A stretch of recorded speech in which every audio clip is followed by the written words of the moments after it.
E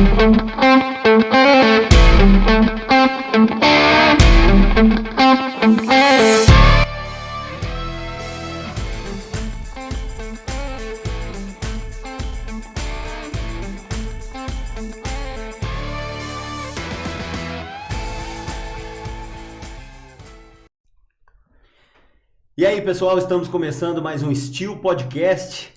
Eu, host, Jovem Gontijo, estou aqui para apresentar para você mais um episódio do Steel Podcast.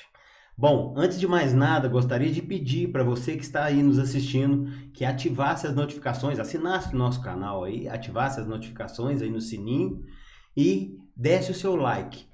E compartilhasse para o máximo de pessoas possível para nos ajudar a divulgar esse nosso trabalho. Hoje estou com um convidado ilustre aqui, um amigo.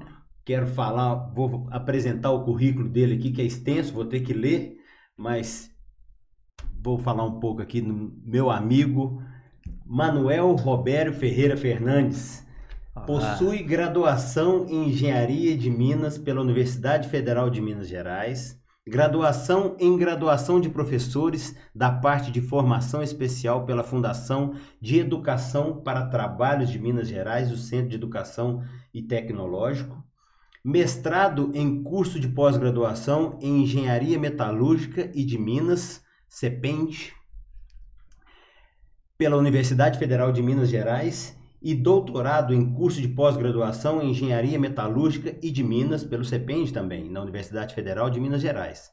Atualmente atua como diretor técnico da Sudamin, uma empresa colombiana, CEO da Engemater, Engenharia de Materiais Limitada, diretor-presidente da RM Gerenciamentos ME, sócio-administrador da Brasília de Minas Mineração, e da construtora Abreu Lages Fernandes, fundador e coordenador do curso de Engenharia de Refratários e Soluções do IEC PUC Minas, líder de grupo de pesquisa da PUC Minas junto ao CNPq,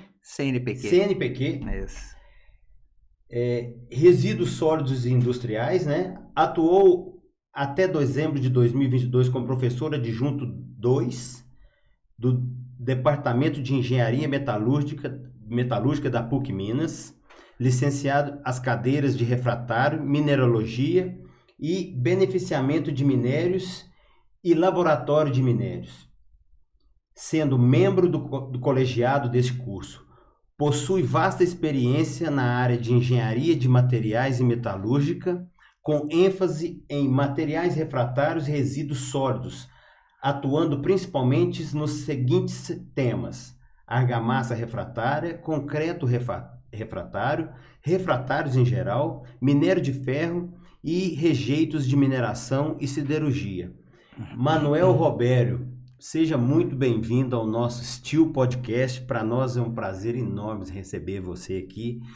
Desculpa se eu errei alguma coisa aqui, mas é muito extenso o currículo do rapaz. Então, seja muito bem-vindo. Ok, é um prazer receber você aqui. Prazer é todo meu. Obrigado pelo convite. É um privilégio ter você como amigo na rede de contatos, como professor também do curso de Engenharia de Refratários e Soluções oferecido pelo IEC. É um prazer estar aqui. Obrigado pela oportunidade. Para nós é um prazer enorme, mais uma vez. E, Robério, como a gente já havia trocado uma ideia, né? Não só aqui antes de começar esse podcast, mas também em outras ocasiões, nosso projeto aqui, né? O nosso projeto do Steel Podcast é trazer informação sobre a cadeia produtiva do aço, trazer informação para os jovens que estão iniciando, que estão se ingressando agora no mercado de trabalho, trazer uma informação do que é a indústria, do que é o setor metalúrgico e todos os periféricos que envolvem a cadeia produtiva do aço, que no caso o refratário, você que é um especialista em refratário, um doutor, né, em refratário, está aqui o currículo, não deixa mentir. Então é muito gratificante para nós receber você aqui para contar um pouco da sua história, né? Como é que começou tudo isso, como é que foi lá no início, como é que veio esse interesse de ingressar, né, na engenharia de Minas e, consequentemente, depois vir para o refratário. Conta um pouco para nós, para esses jovens que estão começando agora, para inspirá-los, como é que foi a sua história? Rapaz. Manuel Robério. Eu sou oriundo de uma família simples, né? Mas desde o início, desde a minha mais tenra idade, meus pais nos incentivaram. Eu sou o filho mais novo de 4 irmãos, a estudar, né? Então, sou de Rio Piracicaba, né? Vim para Belo Horizonte fazer o Cefet aos 13, 14 anos, fiz técnico em Química, né? Voltado no meu irmão mais velho, que fez Química também, né? E depois segui esse irmão mais velho que fez Engenharia de Minas, eu fiz Engenharia de Minas também, né? Só que a inspiração foi o irmão. O irmão mais velho, né? Mas a nossa família é uma família cristã, né? E pelos ensinamentos, né, de dentro de casa, né, as grandes inspirações, a maior inspiração vem do nosso Senhor Jesus Cristo, né? Então, este meu irmão ia ser padre também, eu também ia ser padre também, né? Também ia? Então... Eu já tive quase para ser. Então, fiz o técnico, a engenharia, e depois fui, né, trabalhar no mercado. Eu ingressei na RISA, uma empresa da Magnesita, onde eu comecei a fazer as especializações em engenharia da qualidade, engenharia de produção. Depois fiz mestrado, né, em polímeros, né, pelo FMG, e terminei voltando às raízes, né, de refratário, fazendo doutorado em concreto e argamassa, né, refratária, né. A RISA, conta um pouco, vamos falar um pouco de como é que foi essa entrada na RISA? Como é que você ingressou lá? Como é que você descobriu isso? Como é que foi? Eu casei muito novo, né? Formei com 22 para 23 anos, em seguida casei e dava aula, né? No Promove, na Rua Estevão Pinto, lá em cima, de Química, né? E aí, como professor, né? Estava meio instável, e aí eu procurei uma empresa, tive a oportunidade de concorrer com outros profissionais e acabei entrando na RISA como engenheiro de qualidade, né? Aí depois da RISA fui promovido a gerente de qualidade e depois fui como gerente de qualidade, garantia da qualidade para Iquera e desenvolvimento de produto, onde eu tive uma vasta experiência com massalotes, tintas na RISA, massas de projeção, né? E na Iquera, concretos e argamassas, onde eu finalizei o meu doutorado. Com o fechamento da Iquera, né, pelo grupo GP, depois que a Magnesita foi adquirida pelo grupo GP, voltei, né, a convite do Ronaldo Pereira Abruzzi e do Wagner Sampaio para a RISA, né? Tive que fechar a Iquera, fechamos a Iquera e voltamos, né? Somamos, né, com muitos na RISA, muita história bonita, né? Com as pessoas que ainda lá estão, são amigos, né? E a RISA eu fiquei até como especialista de levar tecnologia para Sudamin, onde eu estou hoje, para Habana, em Cuba, CVG, refratários na Venezuela. Essa parte de monolíticos, né? Onde eu cresci, né? E me aperfeiçoei, né? Mas só um adendo aqui. Então, quando você estava dando aula no Promove, dava aula de Química. Sim, correto. E quando é que você fez a Engenharia de Minas? A Engenharia de Minas, né? A Engenharia de Minas eu fiz logo após o curso técnico, né? De Química, né? Já ingressei logo na Engenharia de Minas e comecei a vida acadêmica aí também, dando aula de Química para me sustentar aqui em Belo Horizonte. Tá. Então dei aula de Química, depois fui para a Escola Técnica Isaac Newton, já encerrada hoje, Polimig também, né? Na Isaac Newton já foi aula de Metalurgia, então eu já fui trilhando aí os caminhos aí. Aí depois... Sempre trabalhando na indústria durante o dia e à noite dando aula. Então, a minha jornada era de 7 da manhã às 23 horas, todos os dias. A vida acadêmica começou cedo, então? Cedo. De lecionar. De lecionar, sim. Aos 22 anos. Então, aí depois foi para a RISA. E a RISA foram quantos anos? Foram 8 anos. 8 anos. 8 anos, depois mais para Iquera, né? Mais 10 anos. E depois voltei e fiquei o restante. Voltei para a RISA, né? Onde até me deram, né? Um auditório, como é o nome, inauguraram o auditório. Foi o maior reconhecimento que tive, sabe? Muito gratificante, né? Pelo Eduardo Aquino, né? O Carrarinha, que estava lá, né? Então, os diretores da Magnesita na época lá. Muito legal. Muito bacana. E só para o nosso público entender aí, a relação que tem, né? Todas essas empresas que você trabalhou com a área da produção do aço, da cadeia produtiva do aço, todas essas empresas são empresas que produzem, que desenvolviam produtos refratários maciçamente para siderurgia. Como é que era isso? A produção, a maioria da produção dos refratários lá era ingressada para siderurgia? Sim, siderurgia, fundição e petroquímica, né? Para a fundição, a gente tinha os maçalotes, né, de cabeça quente, né, os pós isotérmicos, né? Algumas escórias sintéticas, né, que eram feitas lá na Resa. E a grande parte são massas, né, de projeção, que todos os conversores, desde uma panela de aço, um convertedor LD ou conversor LD, alto forno, todos precisam de massa, né, de projeção, massa de injeção, monolíticos, que é a minha especialidade. Então, só para a gente entender um pouco, nós tivemos uma conversa também com o pessoal que trabalhou na RHI Magnesita, né, que era Magnesita. Então, a Magnesita era dona da Risa e da Iquera, como é que é isso? Sim, era uma divisão só de monolítico, é isso? Exatamente, eram empresas associadas, né, da Magnesita. E que fabricavam coisas distintas, né? Então, a linha de produção é distinta. Por exemplo, a Iquera tinha um tipo de produto concreto refratário, mas voltado para a economia circular. Todo a Iquera era pautado nos concretos utilizando reciclados. É onde veio a minha paixão pela economia circular. Inclusive, no meu doutorado, expus isso muito claramente para quebrar paradigmas das empresas, das pessoas, dos usuários, da boa qualidade do refratário reciclado. Muito bom. Nós vamos falar disso daqui a pouco, mas é só para o nosso público entender, né, que você é um especialista que trabalhou no grupo da RHI Magnesita, que na época era Magnesita, e tinha a divisão de monolíticos, que monolítico nada mais é do que o refratário vai ser moldado em situ. Que vai ser moldado. Ele não é um material moldado, ou seja, ele não é um tijolo, ele não é uma peça especial, ele não é nada que já vem pronto. Ele é o concreto ali que todo mundo conhece, que é aquela massa que você mistura com a água e molda no local, né? Esse é o monolítico.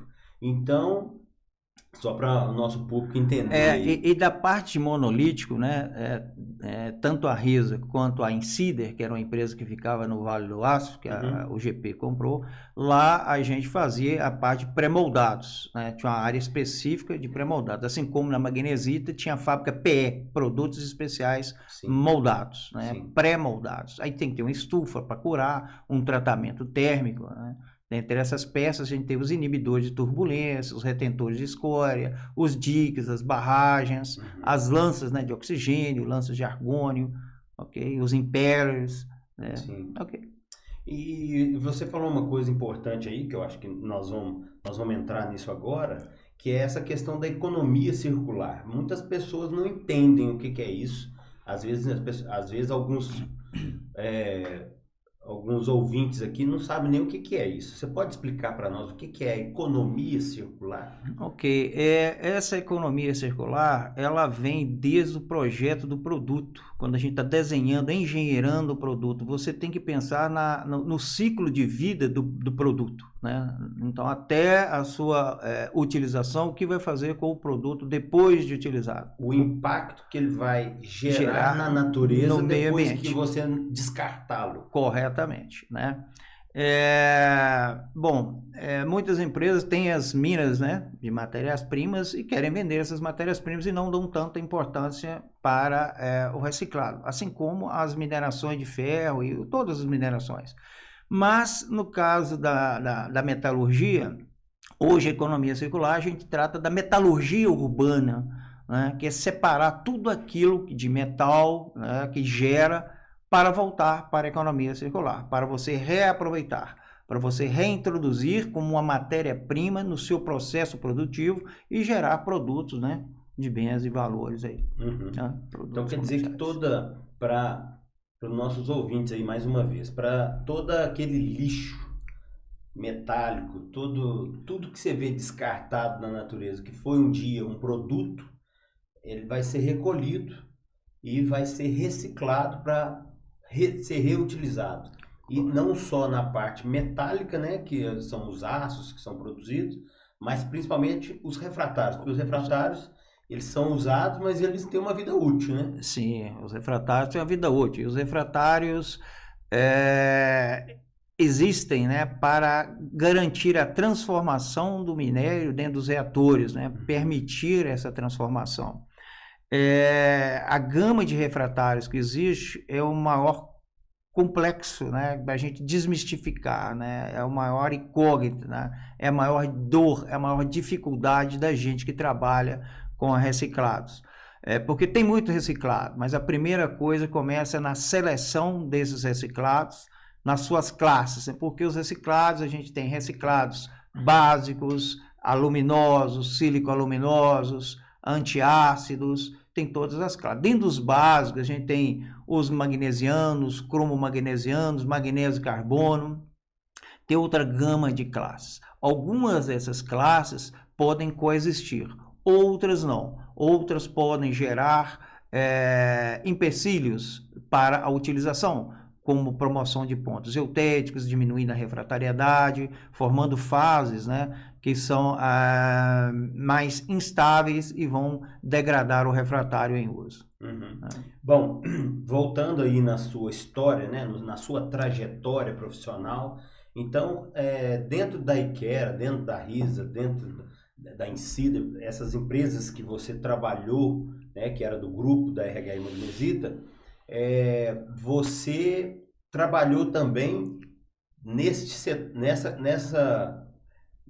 setor que focava também essa economia circular. Sim, somente nesse setor, né? Sempre voltado para pesquisa, desenvolvimento, tentando aumentar a participação do reciclado nos refratários. Ou seja, desculpa te cortar, mas todo o material refratário que era produzido por essas empresas, além de vocês trabalharem na pesquisa ali para aumentar a vida útil desse material dentro do reator, dentro dos equipamentos, quando a vida útil acabava e ele era demolido e pegava aquele rejeito, vocês também reutilizavam esse... É chamote que chama? Então depende, né? Esse material tem chamote, reciclado. Tem bauxito, tem várias coisas, né? Porque todos eles são oriundos dos óxidos, né, que tem na natureza, né? Uma alumina, bauxito do alumina, o MgO, o CaO, né, a doloma, o carbonato de magnésio. Então são rochas que tem na natureza que são decompostas e transformam, né, em matérias-primas refratárias. E esses óxidos, por exemplo, o carbonato de magnésio, 50% vira CO2, né? Metade dele vira CO2. Por isso que os fornos estão próximos, né, às jazidas, para transformar o carbonato de magnésio, a magnesita, no sinter de magnésio. Tá? A dolomita na doloma. E assim sucessivamente. E hoje, eu tô gostando desse assunto de economia circular, porque muitas pessoas que não conhecem, não só a indústria do refratário, mas a indústria do aço também tem muito disso, não conhece todos os programas e todos os trabalhos e todos os projetos que tem para esse impacto ambiental que tem, né? A gente sabe que a indústria do aço hoje, o impacto ambiental que ela gera com poluição é muito pequeno. Se você for olhar a nível mundial de tudo que é gerado de poluição, a indústria do aço é pequena. Mas a indústria do aço, e isso eu estou incluindo a do refratário também, todos os periféricos que ali estão, são do setor industrial que mais investe em coibir esse impacto, né? Em projetos de economia circular, projetos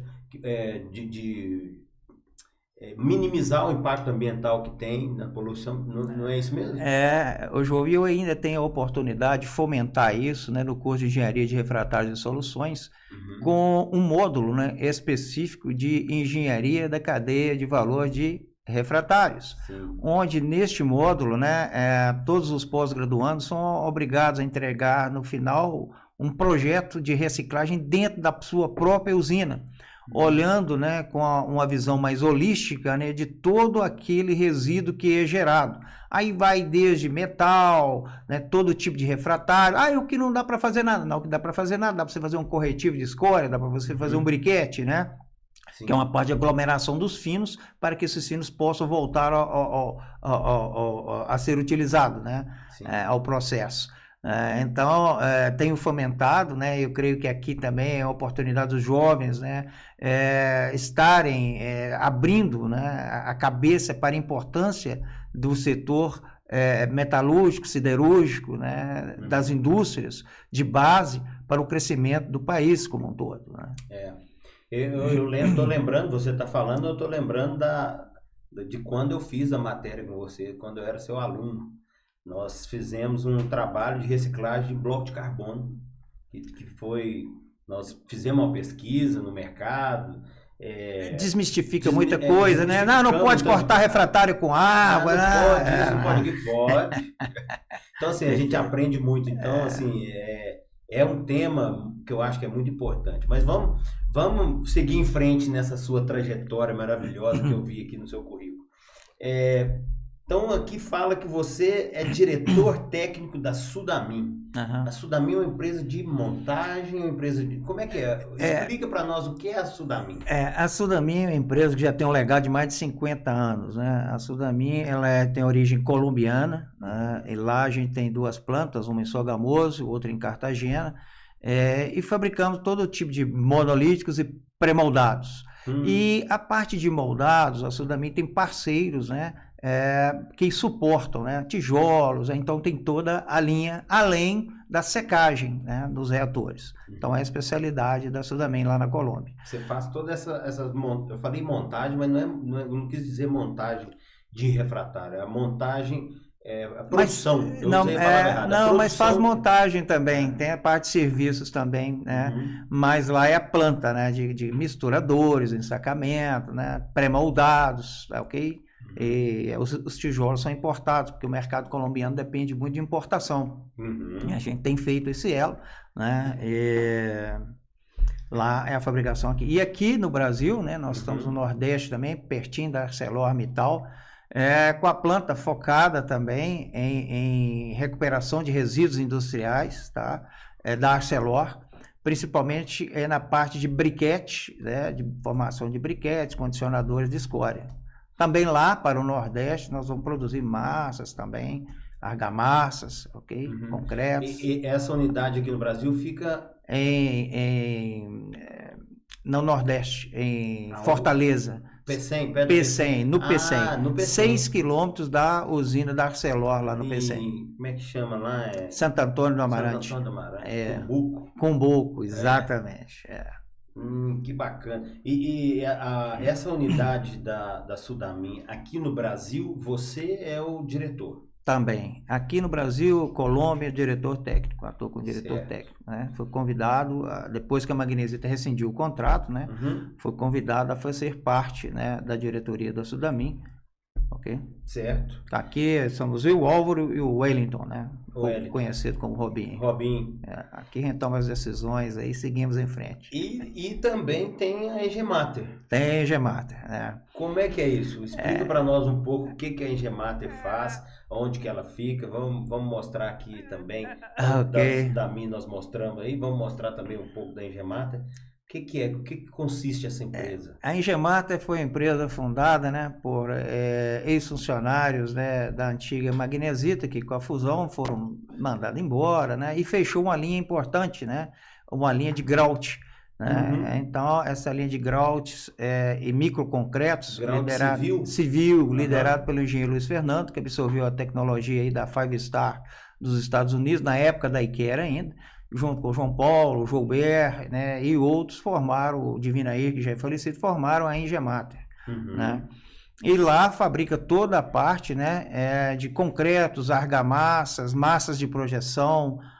Agora estamos entrando forte também no mercado de pré-moldados em geral, lanças, né? Com o Jorge Siqueira, o antigo da Insider também. Uhum. O Gildo Lemos também está conosco na parte de pré-moldados. Reforcei o time de pré-moldados, né? Com as pessoas que tinham legado na Magnesita, né? E eram grandes amigos, né? Bem, aí também na diversificação dos negócios, recentemente nós estamos com a linha de produção de tintas, né? Iniciando a produção de tintas e diversificação dos negócios lá na Engemate. Vamos falar um pouco dessas tintas aí, mas antes disso, explica para nós como é que é essa questão de pré-moldados, que vocês estão entrando também forte aí com essa turma de peso pesado aí. Pré-moldado, né? É um nicho de mercado muito específico, né? Que precisa de pessoas que têm habilidade, né? Para fazer o pré-moldado.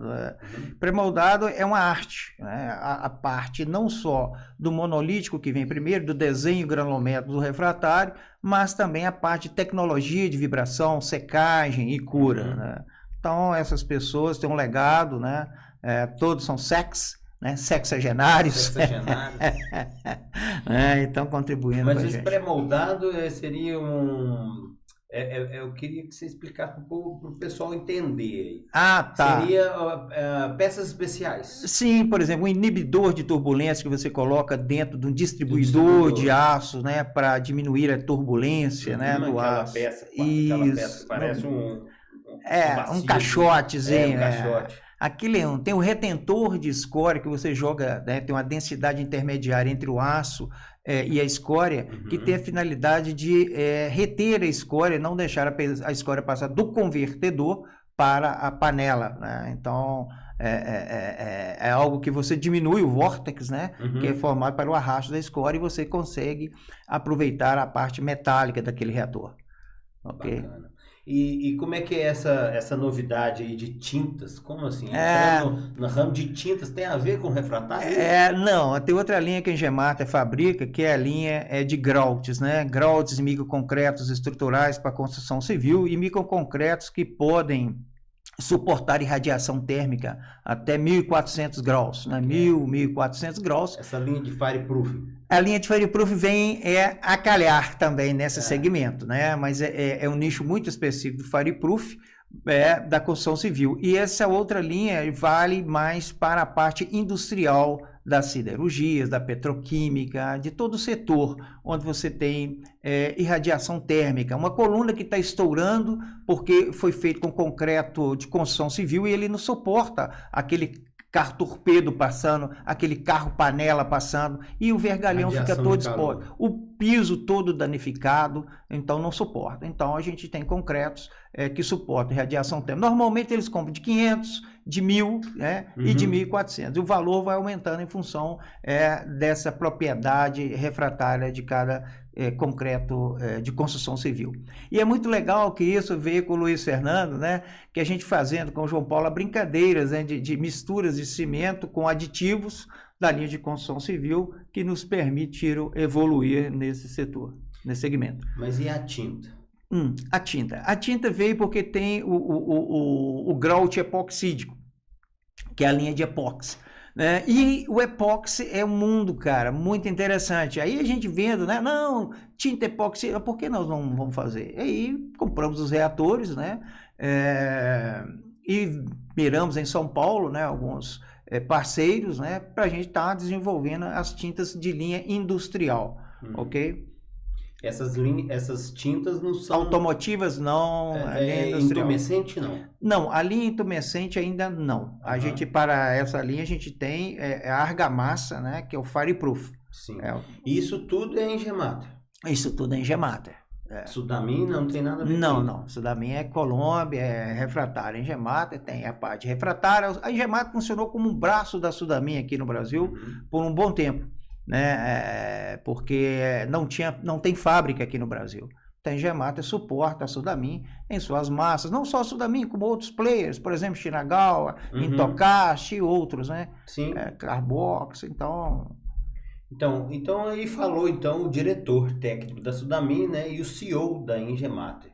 Agora eu quero falar com o doutor, Professor, como é que é essa história? Pelo que você contou aí, você leciona desde quando você saiu do curso técnico, É verdade, né? é verdade. Você está lecionando desde o curso técnico, mas você é a nossa referência aqui na engenharia de refratários, o curso da PUC Minas, pós-graduação da PUC Minas, e eu quero que você fale um pouco como é que foi essa história de entrar nesse meio acadêmico mesmo, Aham. como pós-graduação e tudo, e o que vem de novidade aí? Eu tô sabendo que tem novidade. Não, cara, essa parte aí de educação, minha mãe foi diretora e professora há muitos anos, né? Eu fui alfabetizado com 5 anos, então com 7 anos eu já acompanhava minha mãe na roça lá para dar curso de Mobral. Então eu já pegava na mão das pessoas para ensinar a escrever os nomes e tal. Então ali eu comecei a ter paixão por ensinar, por permitir trocar experiências, O que né? é curso de Mobral? Curso de Mobral era um curso dado pelo governo para que as pessoas pudessem desenhar o seu nome e assim chamar que estavam alfabetizadas. Uhum. Mas de fato não, eles não sabiam interpretar muito bem as frases completas, né? Uhum. Então a pessoa saber desenhar o nome para ela naquela época já era algo muito importante, né? Então esse processo é o processo de alfabetização, né, pelo Mobral. Certo. E aí eu vim da escola técnica, aí ingressei na PUC Minas, né, para substituir o professor Rômulo Albertini, né, que hoje é pró-reitor de infraestrutura da PUC Minas, e conheci pessoas, né, como o professor Tarcísio, né, e outros lá na PUC, e aí pintou uma lacuna, né, da gente não ter no mercado pessoas com conhecimento de refratário suficiente para discutir tecnicamente. Dava muito constrangimento você falar uma coisa, a pessoa numa mesa de negociação não ter base técnica para ter o contraponto, né? Com uma estrutura mental pautada no conhecimento.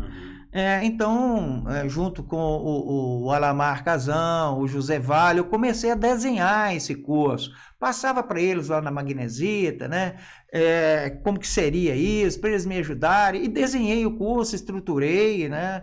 Desde a matéria-prima, passando pelo processo produtivo, e depois indo para cada especificidade de cada reator, e junto com a técnica de caracterização com o Dr. Alamar, que é o maior módulo do curso, né? Sim.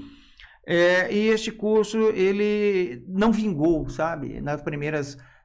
junto com a PUC Minas, que eu queria fazer sozinho, né? Uhum. Aí com o envolvimento do Alamar, do Modestino na época, José Vale, Pascoal Bonadi, né? Gilmar Carrara, né? Francisco Carrara, que é o irmão de Gilmar, e outros, Celso Freitas, né, também. Sim. Então nós resolvemos, aí o Gilmar falou, Roberinho, as 2 primeiras turmas, cara, tem que ser fechada para Magnesita, né? Porque, cara, como é que a gente vai para o mercado se é nosso pessoal aqui de dentro não sabe, né, o que a gente está produzindo direito? Uhum. Então, fechamos as turmas com a Magnesita, com projetos interessantíssimos, né? Foi, assim, muito enriquecedor, né? E aí depois, 2018, 2020, o curso é de 2 anos, né? Uhum. Veio a pandemia e eu não pude mais suportar, pela pressão da PUC Minas, né, professor Sérgio Henriotto, a gente ficar com essa modalidade fechada. Sim. Então tivemos que abrir, né, e abrimos para a modalidade online. Sim. Né? Então está tendo muito boa aceitação. A nova turma já está aí com 50 inscrições efetuadas, vai começar agora depois do Carnaval. Uhum. Temos a turma que vai terminar em maio, Sim. né? Esse período aí, eu administrar os 2 cursos, né? E essa empreitada de 2 anos. Cara, eu tento motivar as pessoas, porque são profissionais que já estão trabalhando, buscando conhecimento, e as dificuldades vêm em casa, com a família, com o trabalho, né? Então eu converso com todos os professores, né? As aulas são gravadas na modalidade síncrona, mas se você não pode assistir na hora, você pode assistir depois e realizar as atividades, né? Posteriormente. E falando disso, né, na Colômbia a gente também tem uma lacuna, né, muito grande. E a PUC me barrou no seguinte quesito, né, dificultando a entrada de estrangeiros aqui no Brasil. Eu tive 2 pessoas da Colômbia num semestre, mais 2 no outro. Legal, esse semestre não pôde mais entrar nem da Colômbia nem do Peru. Eram meus colegas. Eram, né? Pois O Davi e a filha dele. O Davi Zambrano e a Deise Zambrano. E eles conseguiram, foram a última turma, depois a PUC bloqueou. Então, para sair disso, esse ano passado, eu estive na Colômbia, lá na Sudamin, e procurei, né, a UPTC, Universidade Pedagógica e Tecnológica da Colômbia, né?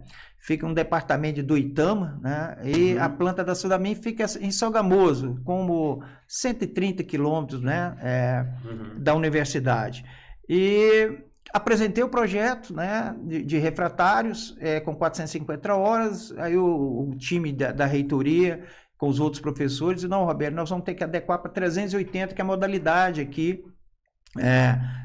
da Colômbia, né, para registrar como curso aqui do MEC. Lá também tem um ministério que cuida dessa parte de validação de cursos, né? Então nós estamos nesse trâmite aí, fazendo as adaptações de professores, né? Tem a dificuldade um pouco da língua, alguns já não vão poder, mas lá na Colômbia também tem pessoas engajadas, também com conhecimento suficiente para nos suportar neste curso que nós vamos lançar lá também, de Engenharia de Refratários e Soluções. Bacana. Então, nessa modalidade, essa nessa é a pegada. novidade. Então, essa é a novidade. Tá levando o curso que a gente começou, você começou aqui, mas estamos juntos aí nesse curso de refratário, está levando para a Colômbia também. Sim, para a Colômbia, o PTC. UPTC, Universidade Pedagógica e Tecnológica da Colômbia. Fiquei maravilhado com a universidade. É um campus muito grande, né? Diferente aqui da UFMG. Os alunos ainda moram no campus, os professores também. Tudo limpo, não tem uma pichação. É outra cultura, sabe? Acho que é bem engajado o pessoal de lá. Temos alguns projetos, né, de desenvolvimento, né, com o pessoal da Colômbia, né? Tem o Zé Flávio Viana também, que está com a gente lá na Sudamin, e ele trabalha uma parte lá com a universidade, já está trabalhando, né? Uma parte. Bacana. Deixa eu te perguntar uma coisa. Esse curso de pós-graduação em Engenharia de Refratários da PUC Minas, para quem tiver interessado, né? Para quem, os alunos, os nossos ouvintes, os nossos telespectadores que estão aqui nos assistindo, que tiver interessado a se ingressar nesse curso, como é que é o caminho? No site da PUC? É no site da PUC. O pré-requisito para este curso é você ter uma formação superior em qualquer área do conhecimento. Porque a engenharia de refratários ela é muito específica. Não é do mecânico, do eletricista. Não, ela é específica. Então não tem que ser engenheiro especificamente. Não, pode ser administrador, tem que ter uma graduação. Certo. Porque é um nível de conhecimento, de leitura, de compreensão que a pessoa já está a nível de pós-graduação. Então tá aí uma dica muito boa, né, para você que já terminou a sua graduação, não importa em qual curso seja, mas está atuando na área do refratário ou na área da siderurgia, que queira adquirir mais conhecimento, que eu acho que é muito importante, né, para todos. Tá aí uma dica boa, que é o curso de engenharia de refratários e soluções. O curso de pós-graduação da PUC Minas. É só entrar no site da PUC Minas e digitar lá pós-graduação em engenharia de refratários, não é isso? Correto. www.pucminas.br. Aí você vai em cursos de pós-graduação. Esse curso é o curso de Lato Sensu, né? E dentro do curso de Lato Sensu você tem lá a modalidade síncrona, né? E o mais interessante para vocês que estão aí nos escutando, é um curso 100% online. São quase 2 anos de curso. Sim. Ou seja, 450 horas, não é isso? 454 horas. 454 horas, é um curso extenso, é um curso bem detalhado, é um curso muito bom. Eu estou falando porque eu fui aluno. Nós estávamos conversando aqui com o professor Alamar. E a gente estava falando sobre os profissionais de hoje, né? Por exemplo, a pessoa trabalha 3 anos com refratário e já sai falando que é especialista. E aí, eu já tinha 20 anos de refratário quando eu entrei no curso, e lá eu descobri que eu não sabia nada de refratário. E até hoje, eu ainda falei isso com o Alamar, assim, quanto mais a gente estuda, quanto mais a gente se esforça, quanto mais a gente lê, quanto mais a gente adquire conhecimento, mais você chega na conclusão que você não sabe nada. Você tem muito que aprender. Tem muito que aprender. E a humildade é fundamental nesse aspecto. Você chegar na indústria, ouvir o problema, a dor, e juntos né, construírem uma solução, essa que é a sacada, porque só o fornecedor não consegue, porque é muito dinâmico, né, a operação de um reator com o refratário que lá se encontra.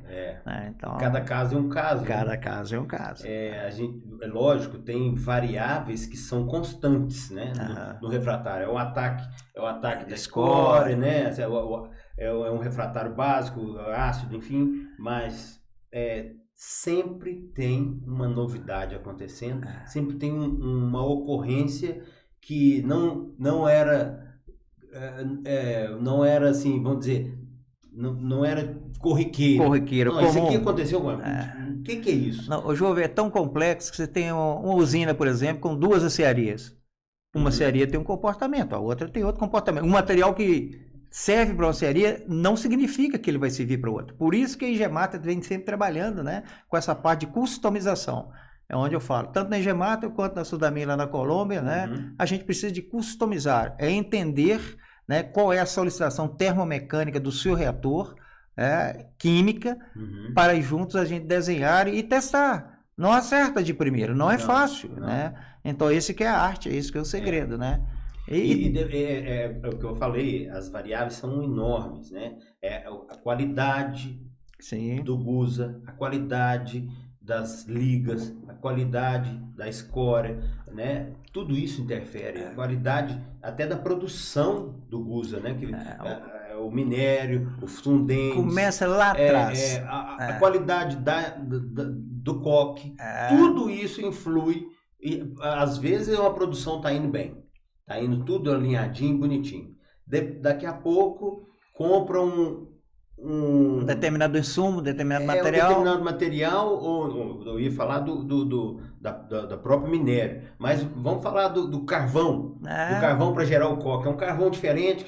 Aí incorpora mais cinza, mais sílica. Aumenta fósforo, aumenta isso, aumenta... Aí o refratário, a reação do refratário é diferente. Ele começa a ter um comportamento diferente, ou seja, a vida útil dele cai, ou talvez até aumenta. Exatamente. Mas enfim, é sempre uma incógnita, né? É fato. Então, essa cadeia produtiva do aço e tudo que envolve, né? Nós estamos falando de refratário, é sempre um aprendizado. A gente nunca...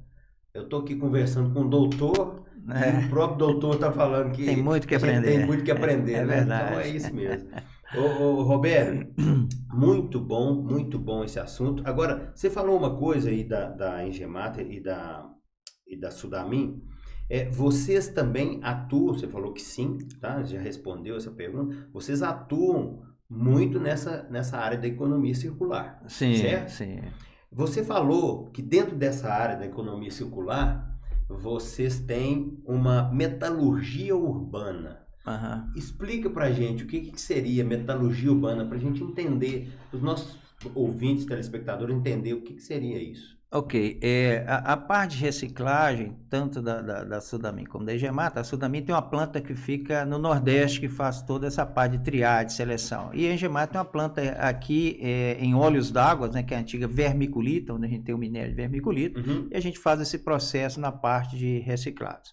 A metalurgia urbana, ela vem dos catadores, né, das associações de catadores de latinha, de lixo, e materiais, tudo que é descartado vai para essas associações cooperativas, né, de catadores. Uma cooperativa que recebe tudo. E lá eles separam. Sim, essas pessoas andam catando tudo pela cidade, né, com aquelas carroças, daquilo, juntam em determinado ponto, porque fica distante, né, e dali começa a triagem. Então, o que é metal vai para um lado, o que é orgânico para o outro, papelão para o outro, plástico para o outro, e assim você começa a segregar. E por trás desses catadores tem associações, onde eles vendem isso para as indústrias. Indústria de vidro, compra tudo enquanto de vidro e moe para fazer o próprio vidro, para reciclar, né? E fazer também outros materiais derivados da diminuição destes materiais. A mesma coisa da metalurgia, por exemplo, as latinhas elas vão virar alumínio. Né? Tem Alciclo, tem várias unidades aqui em Belo Horizonte que aceitam, né? Tem prensas, né? Essas associações têm prensas para prensar os fardos, para facilitar o transporte para as unidades recicladoras, receptoras, né, desse material reciclado. E aí isso vai para as indústrias, né? Ferro velho, então vai para as mini mills, né? As unidades elétricas, né? A siderurgia e fornos elétricos, né? Que é uma tendência grande, né? A evolução desses fornos elétricos aí, né? Em detrimento do minério, é aproveitar o metal que já está abundante, né? No nosso meio, que muitas vezes a gente descarta, né? Uma cama, tudo que vai ter mola, banco de carro, o próprio carro, isso tudo vai para as elétricas, as serrarias elétricas. Roberto, nós não vamos entrar nesse assunto porque é um assunto extenso. E eu acho que eu já quero fazer um convite para você voltar. Com prazer. Tratar desse assunto também, né? E de outros assuntos, porque é lógico, gente.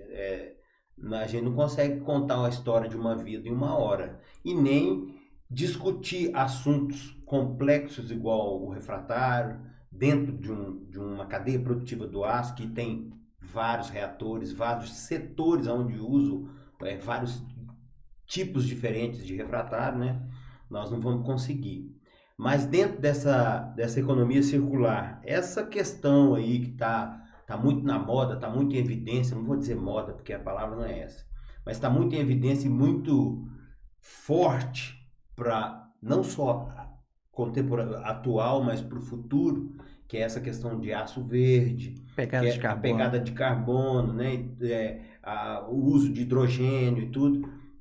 Você citou aí agora essa questão do forno elétrico a arco. Esse é um processo que já existe há muito tempo e que ele se enquadra perfeitamente nessa exigência que está aí de diminuição de emissão de carbono, né? Ele se enquadra por quê? Porque ele entra na economia circular, ele entra na reciclagem, não é isso? Correto. Como é que funciona? Como é que você vê isso? Eu vejo isso com muitos bons olhos, né? Eu gostaria de abrir um parêntese da necessidade, né, de cada vez mais a gente integrar a academia, né, à indústria, né? Eu desenvolvi vários projetos, né? Assinei contratos, né, guarda-chuva com a PUC e com a antiga Magnesita, né? Com a PUC e a GSI, que é uma empresa que criamos e não tem mais. Então, cada vez que se busca um parceiro da indústria para a academia, isso vai fomentar toda a cadeia circular. Né? Então, lá a gente lança projetos para os graduandos e esses projetos são certificados por pares, são revisados, são publicados e permite evoluir e desmistificar, quebrar paradigmas da utilização de reciclados refratários e qualquer outro material reciclado. Sim. Pois bem, como toda usina elétrica, né, ela tem um reator que funciona como uma parte, né, pode ser somente de carga sólida, né, mas o que mais usual, você usa uma parte sólida e usa o gusa também, né, para já fazer as ligas, né? E aí você tem a grande economia dos materiais que já tiveram a sua vida útil e tiveram o seu descarte, foram então reincorporados para produzir novos aços, né? Para construção, linha branca e todo tipo de aço que existe aí. Né? Eu acho isso muito importante, esses projetos, né, Roberto? Hidrogênio verde, outros, né? Eu quero até aproveitar esse momento, viu, Ricardo? Não sei se a câmera está puxada para mim aqui, mas eu quero aproveitar esse momento para pegar esse gancho que você falou, do apoio que a gente precisa para esses projetos, o apoio que as empresas, as grandes empresas precisam, né, de estar comprando as ideias. Exatamente. Né? Eu gostaria muito até de falar isso aqui, porque esse projeto Steel Podcast, ele não nasceu sem nenhum motivo, ele tem um motivo principal. O motivo principal é a gente atrair novos profissionais para o mercado, porque ao longo dos anos, nós profissionais, vem percebendo que a cada ano que passa, o número de jovens que se ingressam na academia, nos cursos de engenharia, engenharia de minas, engenharia metalúrgica, engenharia de produção, tá só diminuindo. E os profissionais técnicos, né, também estão diminuindo. Então nós estamos muito preocupados com isso. Então a gente criou esse projeto que o primeiro, eu acho que eu expliquei isso num outro podcast que eu conversei com o Ricardo, que é meu sócio, que está aqui comigo aqui. O primeiro passo desse projeto é trazer histórias como a sua, história como as outras pessoas que vieram aqui, que vão vir ainda, né? Para inspirar os jovens e mostrar ao jovem como esse setor que a gente trabalha, que é o setor da indústria, principalmente, né, essa indústria produtiva do aço, né, a cadeia produtiva do aço e os seus periféricos, o refratário e tudo, que é um setor que investe muito em tecnologia, que investe muito em desenvolvimento de novos processos, produtos, tecnologias. Tudo. Então é um setor que investe muito. E algumas pessoas também pensam que esse setor só polui. E não é nada disso. É um dos setores que mais investe em impactos ambientais. E é um dos setores que menos polui. Né? Então, quando a gente monta um projeto desse, a gente precisa do apoio das indústrias, né? Principalmente das indústrias grandes que estão aí. A gente quer ajudar a inspirar jovens a vir ingressarem nesse setor, né? Então a gente conta muito com a ajuda do setor da indústria, das indústrias grandes, né? Essas empresas que estão aí. É um marketing diferente, é um marketing que vai para a população, né? Desmistificando narrativas, né? Que a mineração é pedra, que a siderurgia polui. Não é assim, é muito pelo contrário, né? Tem muitos esforços sendo realizados, desde o início da cadeia produtiva, desde a mineração, até o pós-uso, né, com a parte de reciclagem, de metalurgia urbana, voltada então para promover conhecimento, promover a economia e o bem-estar social advindo dos bens que são oriundos dessas indústrias de base. Não existe nada sem mineração. Não existe nada sem a transformação do minério em metal. Não existe nada sem a siderurgia. Seja um computador, uma mesa, nada. Tem que ter o utensílio da indústria de base. Tem que ter as engenharias clássicas, a engenharia de minas, engenharia metalúrgica, engenharia química, engenharia civil, engenharia mecânica, então e elétrica, né, que são as 6 engenharias clássicas, né? Então, sem essas, cara, não funciona a sociedade. Então, eu acho que o jovem tem que perceber este valor nessas engenharias. O quão bom é você entender como você faz as coisas acontecerem, de onde vem, como você pode mitigar alguma coisa. E é através do conhecimento, né, de base que o país desenvolve, né? Nessa base, mineração, metalurgia, siderurgia, química, petroquímica, cimento e cal, né, que isso fomenta. Ô, Roberto, eu acho que nós vamos ter que encerrar aqui, mas antes de encerrar, você já falou muito aqui desse ponto que é a minha última pergunta, que eu tenho certeza que vai culminar com a resposta de todos os outros que vieram aqui.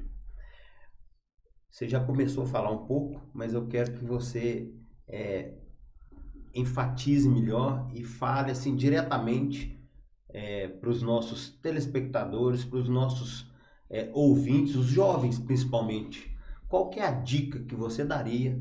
Você, que é um cara que tem essa trajetória maravilhosa aí durante essa trajetória profissional, se tornou mestre, doutor em refratário, né? Você hoje é o coordenador do curso, né? Sim. Da PUC. Da PUC de engenharia de refratários, o curso de pós-graduação de engenharia de refratário da PUC. Então, assim, ninguém melhor do que você para dar essa dica.